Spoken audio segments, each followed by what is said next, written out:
What awaits in the forest? Maylie Johnson had always craved the extreme. A stunningly beautiful 23-year-old from Seattle with a dangerous appetite for adventure. She dreamed of leaving the suffocating city behind and finding herself in the raw, unforgiving wilderness. She was fit, experienced, prepared, or so she thought. Nothing could have prepared her for what was waiting in those mountains. The morning of September 12th, she loaded her backpack at the trailhead near North Bend, Washington. 8 days alone. 8 days to walk through the Cascade Range, to disconnect from everything and everyone. She had uploaded her GPS coordinates to a shared cloud file with friends. She had detailed her exact route. She had done everything right. Everything was supposed to be safe. The first 3 days were almost perfect. The September weather was crisp, the air clean and cool. Maylie moved at a steady pace, covering nearly 20 kilometers each day. She slept under stars so bright they seemed unreal. She cooked simple meals over small fires. She felt alive in a way the city never let her feel. The forest embraced her, or so it seemed. On the 4th day, something shifted. It was subtle at first, just a feeling, a prickling at the back of her neck. The forest, which had felt welcoming, suddenly felt different, colder. Watching, Maylie stopped at a clearing near Miller Creek to refill her water bottles and eat lunch. As she sat on a moss-covered rock, she realized the forest had gone unnaturally silent. No birds, no squirrels, no rustling of small animals in the underbrush, just the sound of the creek and her own breathing. She told herself it was normal. Wildlife avoided people. It was nothing. That night, she set up her tent in a small clearing, hidden slightly from the main trail. As darkness fell completely, she heard something that made her stomach tighten. Footsteps, heavy footsteps, and voices, men's voices, speaking in low tones somewhere in the distance. Maylie sat up in her tent, her heart suddenly loud in her ears.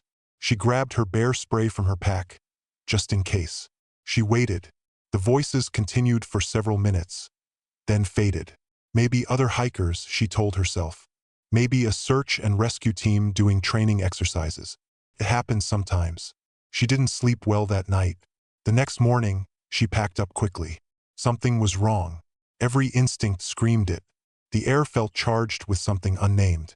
She tried calling out on her satellite messenger, but there was no signal. This was normal in the mountains, but today it felt suffocating. She decided to start moving at first light, to put distance between herself and whatever had made those sounds. She walked faster than she normally would, barely stopping to rest.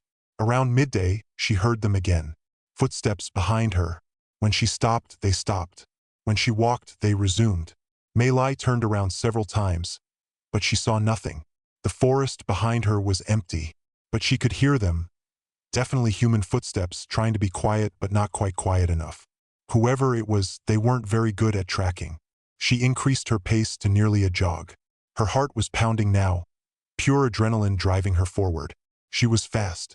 She was fit. Whatever this was, she could outrun it. But then she heard something that stopped her cold. Voices calling to each other in front of her on the trail. She's coming this way. Don't let her pass. Maylie's blood turned to ice water. There were people ahead of her too. She veered sharply off the trail into the dense forest, pushing through undergrowth, branches tearing at her face and arms. Behind her, she heard shouts. They had seen her leave the trail. She's off trail. Go, go, go. Spread out. Cut off her escape. Maylie ran. She abandoned all pretense of careful hiking and just ran. Her expensive hiking boots pounded against the forest floor. Branches whipped at her, drawing blood. Her lungs burned with effort. But she didn't stop. She could hear them pursuing her. Multiple people now, maybe 5 or 6. They were coordinating, calling to each other, trying to encircle her. This wasn't random. This wasn't coincidence. After what felt like hours, but was probably only 30 minutes, Maylie's legs gave out. She threw herself behind a massive fallen log, gasping for air. Her legs trembled. Her entire body shook with terror and exertion. Through the dense undergrowth, she could see them. 5 men, maybe 6. They were wearing mismatched camouflage, carrying machetes and hunting knives. They didn't have guns, at least not that she could see.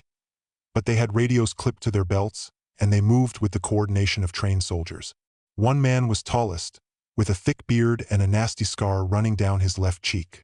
He was clearly the leader. He spoke into his radio with an authority that sent chills down her spine. Subject female, approximately mid-20s, Asian descent, solo hiker. She's got somewhere in this grid. Move in careful. No unnecessary damage. We need her alive. Alive. The word hung in the air like a curse. Maylie covered her mouth with her hand to muffle her breathing. She was trapped, caught between dense forest on one side and pursuit on the other. She couldn't outrun them forever. They were clearly more adapted to moving through these woods than she was. Then she remembered the ridge. About 2 kilometers back, she had noticed a steep ravine with rock outcroppings. If she could make it there, find somewhere to hide, maybe, just maybe, she could survive the night and get out at first light. She waited until the men had moved past her position. Then she moved. Slowly, carefully, every step calculated. She moved like the forest itself, like a ghost. Took her nearly an hour, but she made it to the ridge. There was a narrow space between 2 massive rocks, a gap barely wide enough to squeeze through. Maylie pulled herself inside, her pack barely making it through. She crouched in the darkness, her heart hammering against her ribs. Outside, night had fallen completely. The temperature was dropping. She could see the beam of flashlights moving through the forest, hear the voices of the men calling to each other. She can't have gone far. Spread out. She's got to be here somewhere. Check the ridgeline. If she's trying to reach the main road, she'd head up. How much longer we got on this? My radio battery is dying. We go until dawn. Then we pack it in. Boss wants her found tonight. But if we don't find her, we move to secondary locations tomorrow. They came frighteningly close to her hiding spot. At one point, Maylie could have reached out and touched the leg of one of the men as he walked past her hiding place. She held her breath so completely that she was certain she would either faint or scream. But she did neither. She stayed completely still, invisible in the darkness. The night stretched on forever. The men continued to search, their frustration growing evident in their voices. They called to each other less frequently as exhaustion set in. Around 3 a.m., their movements became slower, less organized. Finally, around 4:30 a.m., she heard the tall man with the scar give new orders. We're done. Fall back to base camp. We'll expand the search grid at dawn. She's got to come out sometime. She'll need water. She'll need to reach civilization. We'll catch her. One by one, the flashlight beams moved away from the ridge, back toward wherever they had come from. Maylie listened to the sound of them crashing through the forest until even that disappeared, replaced by the normal sounds of the pre-dawn forest. She waited another hour to be absolutely sure they were gone. Then, moving on completely numb legs, she pulled herself out of her hiding spot. The eastern sky was starting to show the faintest hint of gray. She had maybe an hour before full daylight. She needed to move. She needed to get away from this place. Maylie didn't think about her carefully planned 8-day route. She didn't think about the photography she had wanted to do or the meditation she had planned. She thought about only one thing: survival. She moved downslope, following what she guessed was the direction of the main road. She didn't follow trails. She moved through trackless forest, using the sound of distant traffic as her guide. Her legs felt like they belonged to someone else. Her mind was clear and sharp with terror. After 3 hours of exhausting bushwhacking, she heard it.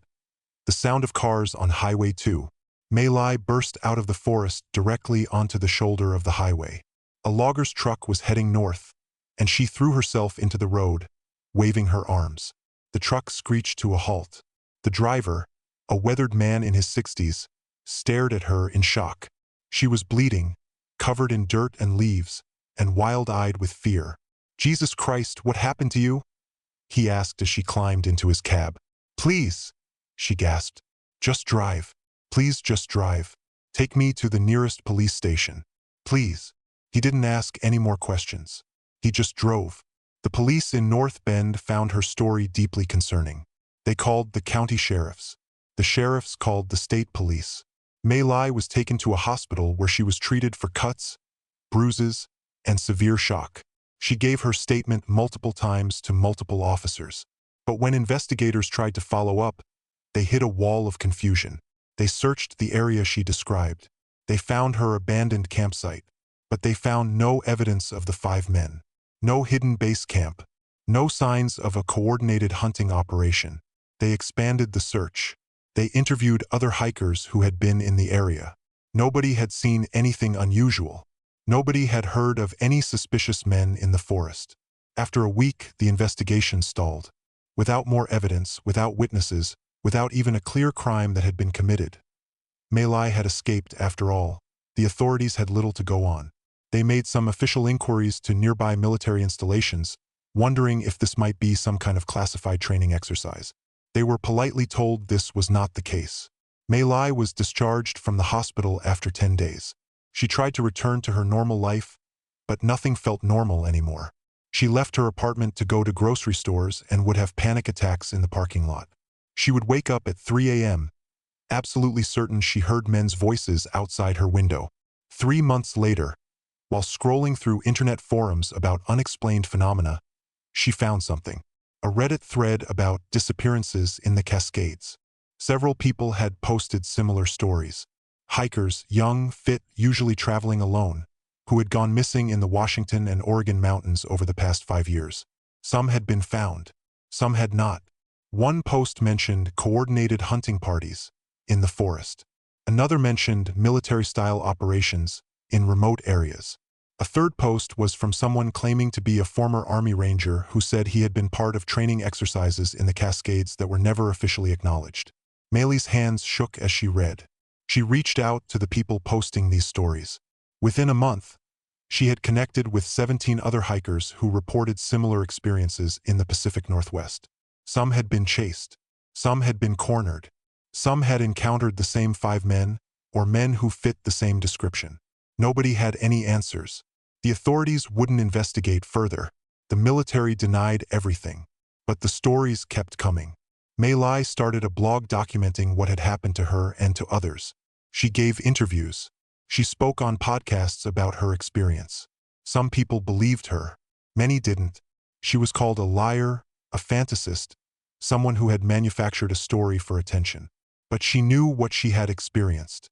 She knew those men were real. She knew they had been hunting her deliberately, and she knew she was not alone. Years passed. Maylie finished college. She became a hiking safety educator. She worked with women's outdoor groups, teaching them not just wilderness survival skills, but also personal safety and threat awareness. But she never went back to the Cascades. She never went into the mountains alone again. And sometimes, late at night, when she was alone in her apartment, she would remember those voices calling through the forest. She would remember the beam of flashlights cutting through the darkness. She would remember the words, "She's got to be here somewhere." She would remember that they never did find her, but they had come so close. And she would wonder, what would have happened if she hadn't found that hiding place? What was their plan for the young women they hunted in those dark forests? Why were they hunting at all? Those questions have never been answered. To this day, Maylie Johnson doesn't know who those men were or why they were hunting her. She has theories. Some of them involve military experiments.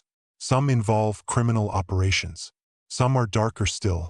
But the truth remains buried somewhere in those mountains. In the dense forest where voices carry on the wind and where people can disappear without a trace. Maylie's experience has never been officially solved. The police investigation was closed as insufficient evidence of criminal activity. No arrests were ever made. No charges were ever filed. But the stories continue.